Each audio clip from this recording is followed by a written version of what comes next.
ओम शांति। अभी तक हम जो सुन चुके हैं, सबसे पहली बात स्वयं का परिचय, दूसरी बात मेरा घर कहाँ है, और तीसरी बात कि परमात्मा का सही परिचय क्या है। और ये भ्रांति भी हम सबकी स्पष्ट हो चुकी होगी, दूर हो चुकी होगी कि परमात्मा सर्वव्यापी नहीं है। अब हम आगे सुनेंगे जो एक और भूल हम सब लोग करते हैं, वो है कि शिव और शंकर दोनों को हम एक मान करके चलते हैं। लेकिन आज हम इस बात को भी क्लियर करेंगे। यहाँ आप एक चित्र देख रहे हैं जिसमें दिखाया हुआ है शिव और शंकर दोनों भिन्न हैं, अलग अलग हैं। भक्ति मार्ग में हमने अभी तक शिव और शंकर को एक ही समझा है। इन दोनों में क्या फर्क है, तो सबसे पहले आप देखिए दोनों का नाम अलग अलग है। उनका नाम है शिव और इनका नाम है शंकर। शिव शब्द का अर्थ है कल्याणकारी और शंकर शब्द का अर्थ है संहारकारी, विनाशकारी। तो दोनों के नाम भी भिन्न भिन्न हैं। लोग भूल से शंकर जी को शिव कह देते हैं, लेकिन मंदिरों में जो शिवलिंग की प्रतिमा है उसे कभी भी शंकर नहीं कहा गया है। तो इस बात से सिद्ध होता है कि ये दो अलग अलग हैं। उसके बाद दूसरी बात आती है रूप की। दोनों का रूप भी अलग अलग है। परमात्मा शिव का जो रूप है वो है ज्योति बिंदु, और शंकर जी जो हैं वो देहधारी हैं, एक आकारी रूपधारी हैं। तो दोनों का फीचर्स भी अलग अलग हैं, इसलिए हम कहेंगे कि दोनों में भिन्नता है, दोनों एक नहीं है। तीसरी बात कि दोनों के रहने का जो स्थान है वो भी भिन्न भिन्न है। शिव परम धाम के वासी हैं, जो पीछे हम देख चुके हैं 3 लोक का चित्र। तो सबसे पहले साकार मनुष्य लोक, दूसरा सूक्ष्म लोक और तीसरा परम धाम या मुक्ति धाम। तो परम पिता परमात्मा शिव ब्रह्म लोक के वासी हैं, और शंकर जी कहाँ के वासी हैं? शंकर जी जो बीच का लोक है, दूसरा लोक है, तो शंकर जी सूक्ष्म वतनवासी हैं। उसके बाद दोनों का कर्तव्य भी भिन्न भिन्न है। परमात्मा शिव जब इस सृष्टि पर आते हैं तो मनुष्य आत्माओं का कल्याण करते हैं, उन्हें सुख देते हैं, उनके लिए एक नई सृष्टि का निर्माण करते हैं। लेकिन जो शंकर जी हैं, तो शंकर जी का कार्य सिर्फ इस सृष्टि की सफाई का या विनाश का है। तो दोनों के कर्तव्यों में भी भिन्नता है।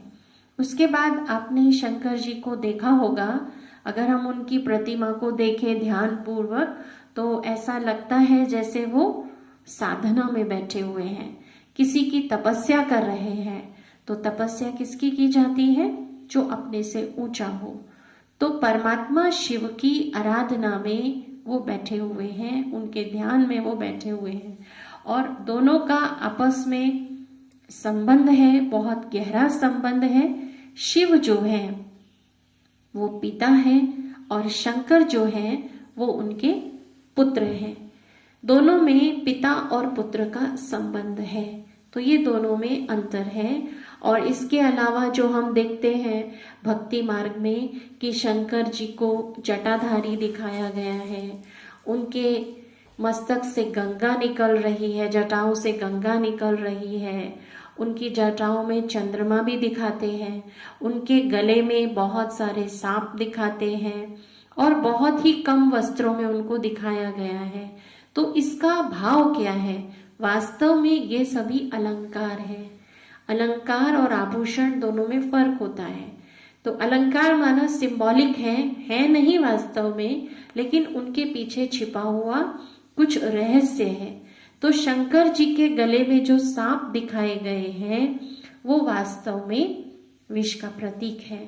तो जब परम पिता परमात्मा शिव इस धरती पर आते हैं और हम मनुष्य आत्माओं के अंदर विकारों रूपी विष है, तो हमारा वो विकारों रूपी विष ले लेते हैं।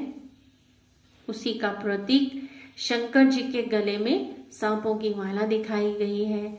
उनकी जटाओं से दिखाते हैं कि गंगा निकल रही है। इसका भाव भी यही है कि परम पिता परमात्मा जो ज्ञान का सागर है, इस धरती पर जब वो आते हैं तो वो ज्ञान गंगा के द्वारा मनुष्य आत्माओं का उद्धार करते हैं। ज्ञान का जो सूचक है वो हमारा मस्तिष्क है, इसीलिए जटाओं में ही गंगा को स्थान दिया गया है और हम सब मनुष्य आत्माएं उस ज्ञान अमृत को पी करके अमर बनती हैं। वो है ज्ञान गंगा का भाव। और चंद्रमा शीतलता का प्रतीक है। परमात्मा स्वयं शीतल है और हम आत्माओं को भी वो शीतल बना देते हैं, हमारी तप्त बुझा देते हैं। शंकर जी को आपने देखा होगा बहुत कम वस्त्रों में दिखाते हैं। बाकी देवी देवताओं को हम देखते हैं बड़े ही सुंदर वस्त्रों में दिखाया गया है, लेकिन शंकर जी बहुत कम वस्त्रों में हैं। इससे ये सिद्ध होता है कि वो विदेही हैं, निराकार हैं, उनको शरीर रूपी वस्त्र नहीं है। तो जो भी अलंकार शंकर जी को दिखाए गए हैं वो वास्तव में शंकर जी के नहीं हैं, वो परमात्मा शिव के हैं। शंकर जी के हाथ में डमरू दिखाते हैं। आपने देखा होगा कि जो देवी देवताएं हैं, किसी के हाथ में मुरली है, किसी के पास सितार है, लेकिन शंकर जी के पास डमरू है। तो डमरू किसके आगे बजाया जाता है? बंदरों के आगे बजाया जाता है। तो हम मनुष्य आत्माएं इस संसार में जब बंदर के समान बन जाती हैं तो परम पिता परमात्मा आकर हम आत्माओं के आगे ज्ञान डमरू बजाते हैं, जो हम बंदर से मंदिर लायक बन जाते हैं। तो दोनों में बहुत अंतर है, शिव और शंकर में। तो हमने ये मुख्य बात सुनी है। परमात्मा के दिव्य कर्तव्य क्या है? जब परम पिता परमात्मा शिव इस धरती पर अवतरित होते हैं तो उनके कार्य करने की विधि क्या रहती है? इस चित्र में दिखाया गया है 3 देवताएं हैं। तो उन 3 देवताओं को भी आप देख रहे हैं। तो ये सूक्ष्म देवताएं हैं और परम पिता परमात्मा शिव जो इन देवताओं के भी रचयिता हैं, वो सृष्टि पर आकर के इन तीनों देवताओं के द्वारा अपना कार्य संपन्न करते हैं। जैसे कल हमने सुना था परमात्मा के परिचय में कि गॉड, GOD, गॉड अक्षर से ही उसके कर्तव्य सिद्ध हो जाते हैं। जी माना जनरेटर। तो परम पिता परमात्मा शिव ब्रह्मा जी के द्वारा नई सृष्टि की स्थापना का कार्य कराते हैं। ओ माना ऑपरेटर, परमात्मा विष्णु जी के द्वारा जो नई सतयुगी सृष्टि है उसकी पालना का कार्य कराते हैं। और डी माना डिस्ट्रक्टर, तीसरा जो देवता है शंकर जी, उनके द्वारा वो पुरानी सृष्टि की सफाई का कार्य करवाते हैं। तो अब उनका ये कार्य कराने का जो तरीका है उसको हम गहराई से समझेंगे। जब परमात्मा इस सृष्टि का परिवर्तन करते हैं तो हम देखते हैं इतनी बड़ी ये विशाल दुनिया है, इस दुनिया का परिवर्तन कैसे हो सकता है? किसी का भी परिवर्तन अगर संभव है वो है शिक्षा से, ज्ञान से। ज्ञान से ही हम अपने पुराने संस्कारों को छोड़ सकते हैं। तो परम पिता परमात्मा एक साधारण मनुष्य तन में आते हैं जो हम ही मनुष्यों जैसा है और उनका नाम वो रखते हैं प्रजापिता ब्रह्मा। पहले उस मनुष्य आत्मा का परिवर्तन होता है। वो आत्मा ईश्वरीय ज्ञान से अपने आप को संपूर्ण बदल लेती है और परमात्मा उसके शरीर का आधार लेते हैं, उसके मुख का आधार लेकर हम सभी को वो दिव्य ज्ञान देते हैं। तो जो जो आत्माएं, जो जो मनुष्य उसका वो दिव्य ज्ञान सुनते हैं और अपने जीवन में परिवर्तन करते हैं, वो कहलाते हैं सच्चे ब्राह्मण, या उनको हम कहें कि ब्रह्मा कुमार और ब्रह्मा कुमारी। वैसे तो हम कहें कि सारी ही सृष्टि के जो मनुष्य हैं वो ब्रह्मा कुमार और कुमारी हैं। फर्क इतना है कि हम आज अपने आप को जानते हैं कि हम ब्रह्मा कुमारी कैसे हैं, और आप सब नहीं जानते हैं कि आप कैसे हैं, लेकिन हैं हम सब उसी आदि पिता ब्रह्मा बाबा के बच्चे, क्योंकि परम पिता परमात्मा का दिव्य ज्ञान प्रजापिता ब्रह्मा के मुख से विस्तार हुआ, फैला। इसीलिए ब्रह्मा के हाथों में वेद शास्त्र दिखाते हैं। आपने देखा होगा भक्ति मार्ग में ब्रह्मा के कई हाथ हैं और उनके हाथों में वेद शास्त्र दिखाए गए हैं। वो इसी बात का सूचक है कि वो परम पिता परमात्मा के माध्यम बने, परमात्मा का ज्ञान उनके द्वारा सारी सृष्टि में फैला। आपने ये भी देखा होगा कि ब्रह्मा को 4 मुख दिखाए जाते हैं। तो 4 मुख क्यों दिखाए गए? आज तक तो हमने कभी 2 मुख वाला इंसान भी नहीं देखा।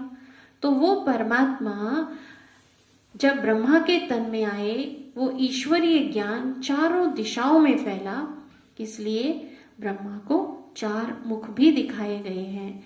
तो ये हम जो इस दुनिया की एक नई रचना तैयार हो रही है, जो नए इंसान तैयार हो रहे हैं, वो हो रहे हैं ईश्वरीय ज्ञान से। इसीलिए ब्राह्मणों को द्विज भी कहा जाता है। जैसे लौकिक दुनिया में, संसार में जो ब्राह्मण हैं, हमने बहुत बार उनके मुख से सुना कि वो अपने आप को द्विज कहलाते हैं। वास्तव में द्विज शब्द का अर्थ क्या है? द्वि माना दूसरा, ज माना जन्म, जिनका दूसरा जन्म हुआ हो। तो अगर हम उनसे पूछें कि आप द्विज कैसे हैं, तो वो इस अर्थ को समझा नहीं पाते हैं। लेकिन हम जानते हैं, जो हम प्रजापिता ब्रह्मा की संतान हैं, हम सच्चे ब्राह्मण हैं, हम जानते हैं कि हम द्विज कैसे हैं, हमारा दूसरा जन्म कैसे है। जैसे कोई व्यक्ति डेथ बेड पर पड़ा हुआ है, बिल्कुल मरणासन उसकी स्थिति हो चुकी है, और डॉक्टर कुछ ऐसा उसका ट्रीटमेंट करता है, उसको पंप करता है, उसकी दोबारा से सांस आ जाती है। जो बिल्कुल अभी मरने वाला था और वो जी उठता है। ठीक होने के बाद वो क्या कहता है? मेरा दूसरा जन्म हुआ है। तो ऐसा नहीं हम कहेंगे कि वो मर करके पैदा हुआ है, लेकिन उसके जीवन में एक ऐसा घटनाक्रम आया कि वो नया जीवन मुझे मिला है, ऐसा महसूस करता है। या कभी आपने कोई ऐसा इंसान देखा हो जो बहुत सारी बुराइयां जिसमें हो, शराब भी पीता हो, जुआ भी खेलता हो, और भी गंदे गंदे काम करता हो, हिंसा करता हो, और ऐसे व्यक्ति के जीवन में कोई ऐसी ज्ञान की बात उसको लग जाती है कि उसका संपूर्ण जीवन बदल जाता है, वो एक अच्छा इंसान बन जाता है। तो उसके मुख से भी क्या शब्द निकलते हैं? मेरा दूसरा जन्म हुआ है। तो अब हम सबका भी, जो हम ब्रह्मा कुमार कुमारियां हैं, दूसरा जन्म हुआ है। अर्थात जो हमारा पिछला जीवन था, जो हमारी एक सांसारिक सोच थी, एक बोल हमारे घटिया थे, या हमारे कर्म भी निकृष्ट थे, जब वो ईश्वरीय ज्ञान हमें मिलता है तो हम अपने विचारों में, अपने बोल में, अपने कर्म में, संस्कारों में परिवर्तन करते हैं, तो हम अपने आप को बदल रहे हैं। तो ऐसे ब्रह्मा के मुख से ज्ञान सुनने वाले हजारों लाखों इंसान तैयार हो रहे हैं। तो ये हो रही है नई दुनिया की स्थापना।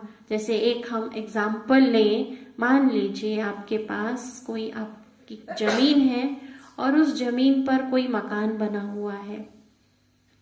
वो मकान इतनी दयनीय स्थिति में पहुंच चुका है, जो वहां किराएदार रहते हैं उनके लिए रहना भी अब मुश्किल हो रहा है। उसका जो लेंटर है वो क्रैक हो चुका है, उसके सारे प्लास्टर खराब हो चुका है, उसमें पानी का सिस्टम भी ठीक नहीं है, और ऐसा लगता है जैसे अभी वो मकान गिरा के गिरा।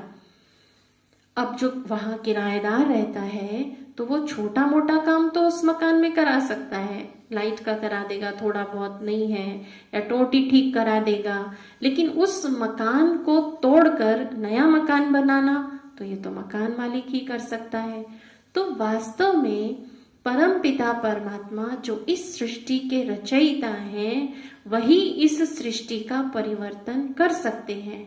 तो प्रजापिता ब्रह्मा के द्वारा वो एक नई सृष्टि का नक्शा बना रहे हैं और ईश्वरीय ज्ञान देख करके मनुष्य आत्माओं का परिवर्तन कर रहे हैं। तो वो नक्शा बनने की तैयारी हो रही है, जैसे हम उस मकान को ढहाने से पहले, तोड़ने से पहले उस मकान का नक्शा बनाएंगे। और जब नक्शा पूरी तरह से बन जाएगा तो उस मकान पर बुलडोजर चला देंगे, तोड़वा देंगे उसको, और जो नक्शा हमारा बना है उसी आधार पर हम अपना नया मकान बनाएंगे। तो ठीक उसी प्रकार से जो इस संसार में रहने वाले कुछ अच्छे लोग हैं, उन्होंने थोड़ा थोड़ा समय प्रति समय इस दुनिया में रिपेयरिंग का काम किया, थोड़ी सी ये दुनिया चली, लेकिन आज आप सभी देख रहे हैं कि इस दुनिया के हालात कैसे हो चुके हैं। इसलिए परमात्मा को प्रजापिता ब्रह्मा के द्वारा नई दुनिया का नक्शा बनाने के लिए आना पड़ा है। और जिस दिन वो नक्शा बनकर तैयार हो जाएगा तो पुरानी दुनिया की सफाई का कार्य भी आरंभ हो जाएगा। तो ये पहला कर्तव्य जो चल रहा है वो है ब्रह्मा के द्वारा मनुष्यों का नवीनीकरण या दिव्यकरण। वो अभी ईश्वरीय कार्य चल रहा है बहुत गुप्त रीति से। बहुत सारे लोग सोचते हैं कि ब्रह्मा कुमारी संस्था में पता नहीं क्या होता है। तो यहाँ पर नए मानव बनने का कार्य आरंभ हो चुका है, चल रहा है। उसके बाद जो दूसरा कर्तव्य है परमात्मा का, शंकर के द्वारा पुरानी सृष्टि का विनाश। यह हम सभी जानते हैं कि आज जो पृथ्वी है वो बारूद के ढेर पर खड़ी है। कोई भी एक मिसाइल आएगी तो महायुद्ध आरंभ हो जाएगा और ये दुनिया खत्म हो जाएगी। और आज सभी मानते हैं इतने सारे एटम बम बन चुके हैं कि एक बार नहीं सैकड़ों बार ऐसी पृथ्वी को हम समाप्त कर सकते हैं। तो ये जो अणु बम, परमाणु बम बने हैं, जब ये बने थे तो जो बनाने वाले साइंटिस्ट थे उनसे पूछा गया कि जब आपको पता था कि इससे सृष्टि का विनाश होगा और मनुष्य समाप्त हो जाएगा तो आपने ये बनाए क्यों? तो उनका एक उत्तर था कि हम तो इस संसार को कुछ रचनात्मक देना चाहते थे, कोई क्रिएटिविटी हम करना चाहते थे जिससे संसार प्रगति की ओर जाए। लेकिन उस समय जैसे हमारी बुद्धि को किसी ने प्रेरणा दी और ये बन गया बम। अब एक बार किसी को टेक्निक पता चल गई बम बनाने की तो वो होड़ लग गई, सबने अपनी सुरक्षा के लिए बॉम्ब्स बना लिए। तो ये जो सारा कार्य चल रहा है, विनाश की पूरी तैयारियां हो चुकी हैं। सिर्फ देरी किस बात की है? देरी है एक बटन दबाने की। एक बटन दबेगा और सारी की सारी सृष्टि की सफाई हो जाएगी। तो वो विनाश का कार्य या ये महापरिवर्तन का कार्य, सृष्टि की सफाई का कार्य शंकर जी की प्रेरणा से चल रहा है। और इस कलयुग में रिहर्सल तो हम सभी देख रहे हैं, देखते रहते हैं। यहाँ सामूहिक मौतें होती रहती हैं। कहीं सुनते हैं ट्रेन एक्सीडेंट हो गया, कहीं प्लेन एक्सीडेंट हो गया, कहीं ये सामूहिक मौत हो गई। तो इससे पता चलता है यह है रिहर्सल, एक दिन फाइनल भी हो जाएगा। तो ये सारी तैयारियां शंकर जी के माध्यम से पूरी हो चुकी हैं। लेकिन विनाश का कार्य अभी क्यों रुका हुआ है? क्योंकि स्थापना का कार्य पूरा नहीं हुआ है। जिस दिन स्थापना का कार्य पूरा हो जाएगा तो उस दिन ईश्वरीय प्रेरणा के द्वारा या शंकर जी के द्वारा सृष्टि का महाविनाश निश्चित है। उसके बाद तीसरा जो कर्तव्य है बहुत ही सुंदर, हम देख रहे हैं कि विष्णु जी के द्वारा पालना का कर्तव्य। तो परमात्मा विष्णु जी के द्वारा कैसे पालना का कर्तव्य कराते हैं? तो विष्णु जी को हम देख रहे हैं कि विष्णु जी के 4 हाथ हैं। जैसे हमने समझा कि ब्रह्मा जी के भी 4 मुख नहीं हैं, वो सिंबॉलिक हैं, उसी प्रकार से विष्णु जी के भी 4 हाथ नहीं हैं। इसमें 2 हाथ जो दिखाए गए हैं वो है श्री लक्ष्मी के, 2 हाथ जो दिखाए गए हैं वो है श्री नारायण के। लक्ष्मी और नारायण का कंबाइंड रूप है विष्णु चतुर्भुज। फर्क ये है कि इस चित्र में विष्णु जी फ्रंट पे हैं और लक्ष्मी गुप्त हैं। ऐसे ही आपने एक महालक्ष्मी का चित्र देखा होगा जिसमें महालक्ष्मी जी खड़ी हैं और उनकी 4 भुजाएं हैं। उसमें लक्ष्मी फ्रंट पे है और विष्णु जी या नारायण गुप्त रूप में हैं। तो इससे ये पता चलता है कि ये गृहस्थ आश्रम का सूचक है। श्री लक्ष्मी और श्री नारायण आने वाली दुनिया की पालना का कार्य करने वाले हैं। उनके द्वारा नई सृष्टि की पालना होगी, क्योंकि वो आने वाली सृष्टि में महाराजा और महारानी है। राजा को कहा जाता है कि राजा अपनी प्रजा का पालक होता है, वो अपनी प्रजा को पुत्र के समान पालता है। तो आने वाली जो नई सृष्टि है उसमें श्री लक्ष्मी और श्री नारायण का राज्य होगा। तो नारायण विष्णु जी के 4 हाथ नहीं हैं, 4 हाथों का हमने रहस्य समझा। अब आप देखेंगे कि इनके 4 हाथों में 4 अलंकार हैं। अब विचार करने की बात है, हमने राम सीता का जो जीवन सुना तो उसमें तो बहुत असुर थे, लड़ाई झगड़े थे, लेकिन लक्ष्मी नारायण के जीवन में कभी हमने नहीं सुना कि कोई असुर था। तो जब उनके जीवन में कोई असुर नहीं था तो चक्र की क्या आवश्यकता? वो चक्र से किसका गला काटेंगे, गदा से किसके ऊपर विजय प्राप्त करेंगे, कमल के फूल का अर्थ क्या है, या उन्होंने हाथ में शंख क्यों धारण किया हुआ है। लक्ष्मी नारायण का जीवन तो बहुत सुंदर है, तभी तो आज घरों में भी पूर्णमासी के दिन बहुत लोग सत्यनारायण की कथा कराते हैं कि हमारा सत्यनारायण जैसा जीवन कैसे हो। तो अब हम आज आपको ये रहस्य बताएंगे कि हम भी लक्ष्मी नारायण जैसे बन सकते हैं या हम भी उनकी दुनिया में आ सकते हैं। हमें आज उनके अलंकारों का रहस्य समझना होगा। तो सबसे पहले हम लेते हैं चक्र को। इस चक्र को बहुत लोग सुदर्शन चक्र भी कहते हैं और कोई स्वदर्शन चक्र भी कहते हैं। सु माना अच्छा, अच्छा दर्शन करना, और स्वदर्शन, स्व माना मैं कौन हूं? मैं हूं आत्मा। तो अपनी आत्मा का दर्शन करना, आत्मचिंतन करना, इसी को ही हम कहते हैं स्वदर्शन चक्र। दिखाते हैं श्री कृष्ण के हाथ में चक्र, और उन्होंने जब चक्र चलाया तो असुरों के गले कट गए।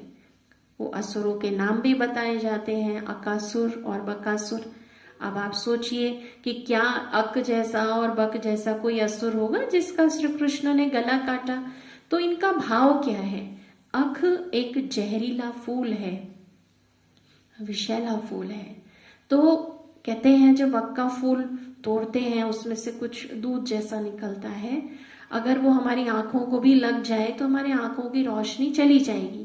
तो कहने का भाव ये है कि आज हम मनुष्य आत्माएं अक के फूल के समान विषैली हो चुकी हैं, हमारे अंदर विष आ चुका है, तो हम अकासुर बन गए हैं। मेरी जो अंदर की वृत्तियां हैं वो अकासुर के समान हो चुकी हैं। तो जब हम ज्ञान का चक्र चलाएंगे उससे उनका खात्मा हो जाएगा।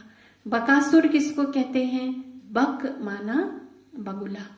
तो बगुले को दिखाते हैं, बगुला एक टांग पर खड़ा है और दिखाते बड़ी तपस्या कर रहा है, लेकिन जैसी मछली आती है उसको निगल जाता है। तो नियत कुछ और है, दिखाना कुछ और है। तो आज हम सबकी जो वृत्ति है वो इसी प्रकार की हो चुकी है कि हम बगुले के समान बन चुके हैं। हमारी अंदर नियत कुछ और है और बाहर हमारी नियत कुछ और है। तो जब हम अपने अंदर के इस बगुले को समाप्त करेंगे तो हमारे हाथ में वो स्वदर्शन चक्र होगा, अर्थात स्वदर्शन चक्र से हम अक और बक को समाप्त कर सकते हैं। ये दिखाया है स्वदर्शन चक्र का भाव। उसके बाद दूसरा जो अलंकार दिखाते हैं वो है गदा। तो गदा शक्ति का प्रतीक है। गदा दिखाई गई है हनुमान जी के पास। कहते हैं हनुमान जी जो थे तो वो वानर, लेकिन पूजा होती है। जबकि एक बंदर को अगर हम देखें तो उसके अंदर तो विकार भरे पड़े हैं। काम विकार, बंदर तो सबसे ज्यादा कामी होता है, ढेर सारे बच्चे पैदा करता है। क्रोध विकार इतना होता है कि वो हाथी को भी गुरगुर करता है, जो हाथी उससे कई गुना शक्तिशाली है, उसको भी वो गुर करता है। बंदर के अंदर इतना लोभ होता है कि अगर उसकी मुट्ठी में चने बंद हैं, हम उसकी मुट्ठी से चने नहीं ले सकते। उसकी मुट्ठी से खून आ जाएगा पर वो चने नहीं छोड़ता है। तो बंदर लोभी भी बहुत है और उसका मोह तो बहुत प्रसिद्ध है कि बंदरिया का जब बच्चा मर जाता है वो उसकी डेड बॉडी को ही लेकर घूमती रहती है। बंदर के अंदर इतना अहंकार होता है कि वो न तो अपना घर बनाता है और दूसरों के बनाए हुए घर भी उजाड़ देता है। आलसी भी वो नंबर 1 होता है। तो एक बंदर के अंदर इतने सारे विकार हैं, अर्थात हम मनुष्य जो बंदर के समान बन चुके हैं ऐसे विकारों से भरे हुए हैं।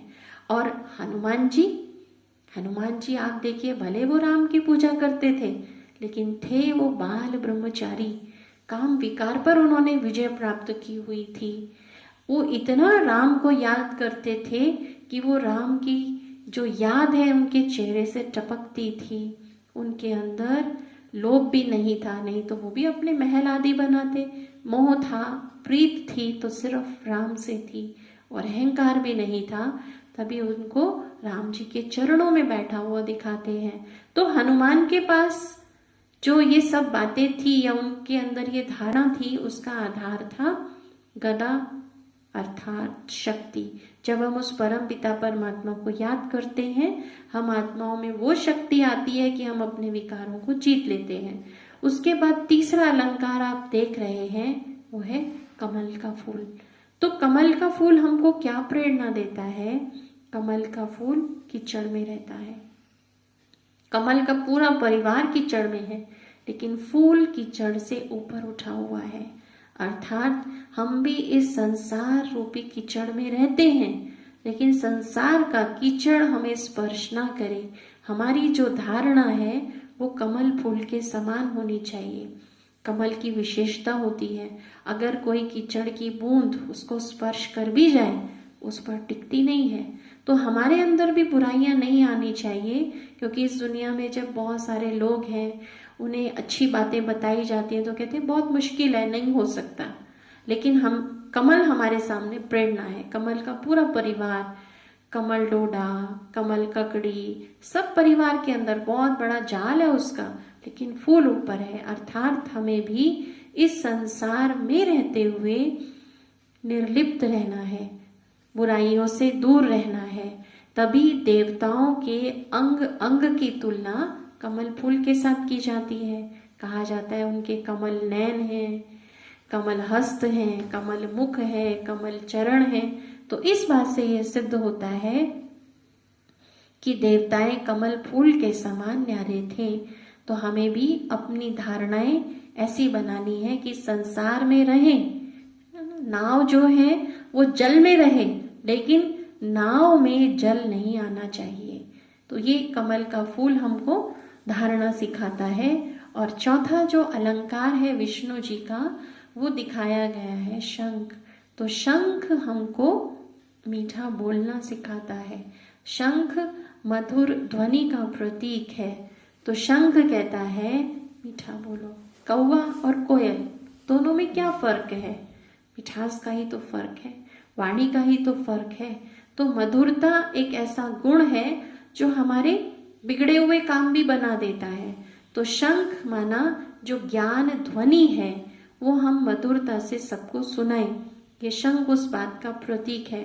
आपने सुना होगा महाभारत कैसे तैयार हुआ। इतना बड़ा महाभारत, सिर्फ एक छोटी सी बात, ऐसे कड़वे वचन जो द्रौपदी के मुख से निकले, अंधे की औलाद अंधे, ऐसा उसने कहा तो इतना बड़ा महाभारत खड़ा हो गया। तो हम भी इस मुख से मीठा बोले, मधुर बोले, जो दूसरों को सुख महसूस हो। तो शंख हमारी मधुर वाणी का प्रतीक है। अब आप देखिए कि जो ये चारों अलंकार हैं विष्णु जी ने धारण किए हुए हैं, तो विष्णु कैसे बना? जब उन्होंने ये चारों अलंकार धारण किए, चारों बातें अपने जीवन में धारण की, तो वो विष्णु बने।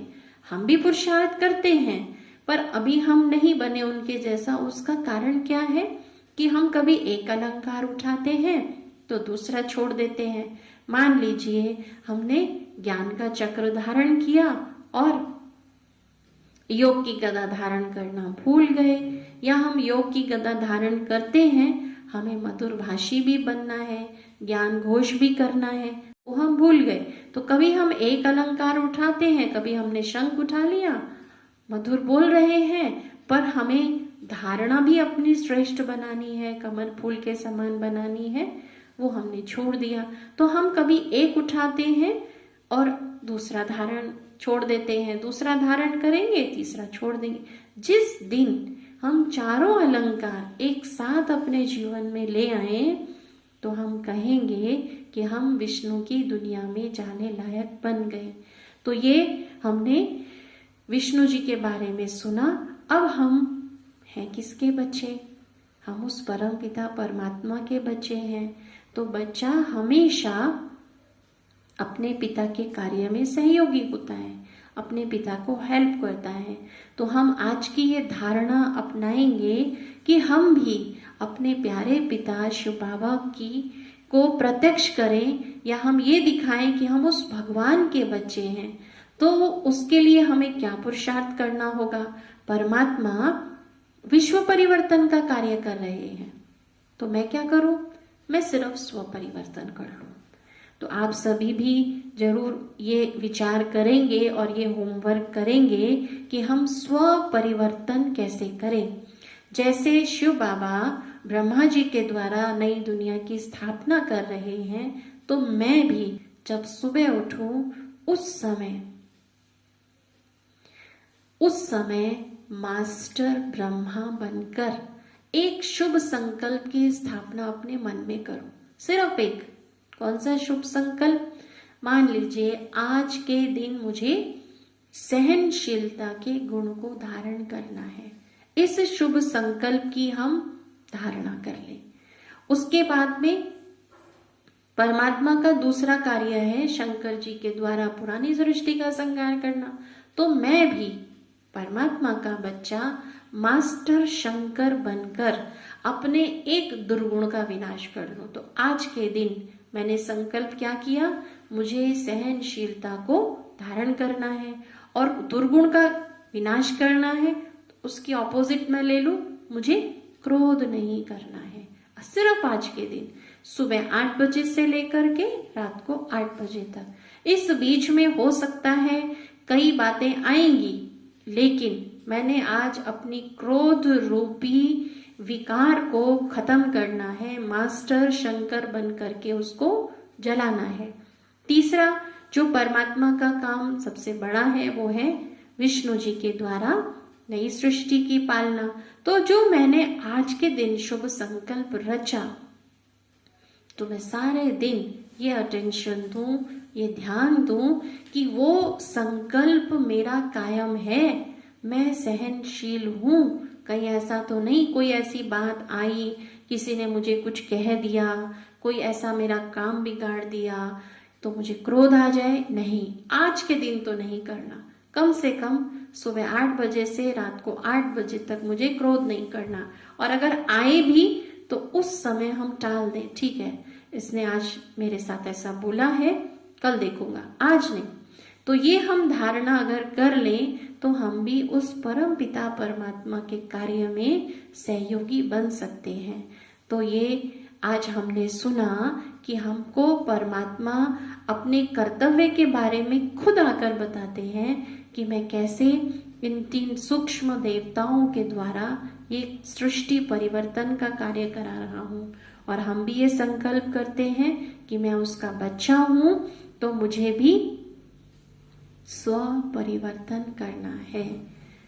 मास्टर ब्रह्मा बनकर शुभ संकल्प की स्थापना, मास्टर शंकर बनकर के एक दुर्गुण का विनाश, और मास्टर विष्णु बनकर के जो संकल्प की मैंने स्थापना की है, विचार किया है, सारे दिन उसकी चेकिंग, उसकी पालना।